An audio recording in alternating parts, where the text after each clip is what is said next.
Pas jemi në përfundim të kampionatit, disa gjëra më kanë penguar gjatë zhvillimit të ndeshjeve në kampionatin e Kosovës, sidomos në momentet e intonimit të himnit të Kosovës. Asnjëherë grupet e tifozëve gjithmonë mbrarasin nuk e përkrahin apo nuk e dëgjojnë himnin kombëtar deri në fund. Jam për atë që e këndojnë apo e intonojnë grupet e tifozëve himnin kombëtar, megjithatë ne nuk duhet ta mohojmë shtetësinë tonë, nuk duhet ta mohojmë flamurin tonë.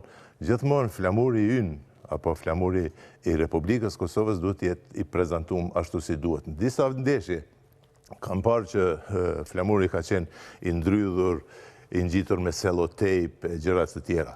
Të thotë, në vitin 1999, falë që po kalojnë diçka tjetër, jemi të buar një grup shokësh për ta organizuar basketbolin pas luftës. Dhe në atë ndeshje, si ideja jyne ka qenë këndimi i himnit kombëtar. Atë ka bërë Gazement Pallaska në atë kohë, më pastaj është vazhduar, megjithatë pas vitit 2008, pas pavarësimit tonë, e kemi flamurin, e kemi himnin, duke respektuar himnin e Kosovës, e respektojmë edhe Republikën.